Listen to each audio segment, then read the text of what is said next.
আসসালামু আলাইকুম। আজকের এই ভিডিওর ক্লিপ নিয়ে সবাই সম্পূর্ণ দেখে যাবেন। এমন একটি ভিডিওর ক্লিপ আমি আপনাদের মাঝে আনছি। এই ভিডিওর ক্লিপে বহুত গুরুত্বপূর্ণ একটি মেসেজ আছে। সবাই এই ভিডিওটা কন্টিনিউ করে সম্পূর্ণ ভিডিও দেখবেন। চলুন আগে ভিডিওটা ক্লিপে দেখাই।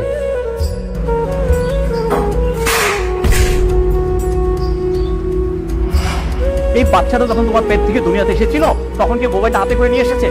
হ্যাঁ, নিয়ে এসেছে।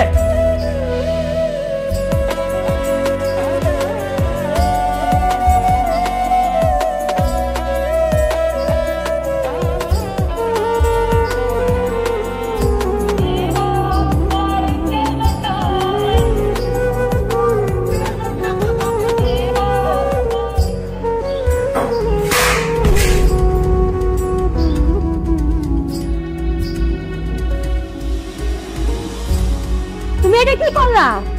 কোন থেকে এনে ভাঙলা? বেশ করেছি, বেশ করেছি। বাবা এদিকে এসো, এদিকে এসো, আমার সাথে এসো। যাও বেরোবে, যাও। এই, তোমাকে আমি কতবার বারণ করেছি, কতদিন বারণ করেছি বাচ্চাকে মোবাইল দেখে কোনো কিছু খাওয়াবে না। তুমি বারবার বাচ্চাকে মোবাইল দেখে তুমি খাওয়াচ্ছ। কেন হচ্ছে এটা? তুমি জানো না তোমার বাচ্চা মোবাইল না দেখলে ভাত খাইতে চায় না? সেটা কি আমার দোষ? বুঝতে পেরেছি তোমার দোষ। এই বাচ্চাটা যখন তোমার পেট থেকে দুনিয়াতে এসেছিল তখন কি মোবাইলটা হাতে করে নিয়ে এসেছে? হ্যাঁ, নিয়ে এসেছে। শুনো, একটা বাচ্চাকে তুমি যেভাবে শিক্ষা দিবে ঠিক বাচ্চাটা সেভাবেই গড়ে উঠবে। এই মোবাইলের কারণে বাচ্চাদের কি পরিমাণে ক্ষতি হচ্ছে তোমার কোন ধারণা আছে? হ্যাঁ, এই বাচ্চারা মোবাইল আসক্ত হয়ে তারা পড়াশোনা দিয়ে কোনো মন দিচ্ছে না। তাদের বাবা মায়ের প্রতি ভালোবাসা কমে যাচ্ছে, তবে খেলাধুলা নিয়ে করতে যাচ্ছে না। এই মোবাইল আসক্ত হয়ে বাচ্চারা প্রতিবন্ধী হয়ে যাচ্ছে। এই জন্য তোমাকে বারবার বলছি, বাচ্চাদেরকে মোবাইল দেখে কোনো কিছু খাওয়াবে না। বাচ্চাদের মেজাজ থেকে দূরে রাখবা। তুমি একটা কথা বলতে লজ্জা করছো না? আচ্ছা ঠিক আছে, আমার ভুল হয়েছে। আমি আর মোবাইল দেখে বাচ্চাকে ভাত খাওয়াবো না। কিন্তু এটা তুমি কি করলে? মোবাইলটা ভেঙে ফেললে আমি যোগাযোগ করবো কিভাবে?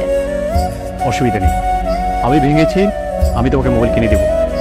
শোনো, আমি কাজের ব্যস্ততার জন্য বাসার বাইরে থাকি। তুমি তোর মা, ও যেভাবে মানুষের মতন মানুষ হবে সেই শিক্ষাই তুমি ওকে দিবে, সেটাই আশা করছি তোমার কাছ থেকে। বর্তমানে ছোট ছোট বাচ্চাগুলো ইসলামিক সঠিক শিক্ষা পাচ্ছে না বলে তারা কিন্তু নষ্ট হয়ে যাচ্ছে। আর দেখো, আমি চাই আমাদের বাচ্চা যেন ইসলামিক আদর্শে যেন গড়ে ওঠে, এটাই আমি চাচ্ছি। সেই জন্য আমি তোমাকে বলছি যে তুমি ওকে মোবাইল থেকে দূরে রাখবে। আচ্ছা ঠিক আছে, তুমি কোনো চিন্তা করো না, আমরা ওকে মাদ্রাসায় ভর্তি করে দেব। ঠিক আছে, সেটাই যেন হয়। আমি চাই আমাদের বাচ্চারা যেন ইসলামিক আদর্শে যেন আদর্শ হয়। এখন তাহলে অফিসে যাও, তোমার দেরি হয়ে যাচ্ছে তো। ঠিক আছে, তাহলে আমি অফিসে যাচ্ছি, আর তুমি ওর দিকে খেয়াল রাখো। থাকো তাইলে, আল্লাহ হাফিজ। আল্লাহ হাফেজ। আর এই ভিডিওটা যদি আপনাদের কাছে ভালো লাগে প্লিজ চ্যানেলকে সাবস্ক্রাইব করবেন, আর এই ভিডিওটা বেশি বেশি করে শেয়ার করবেন।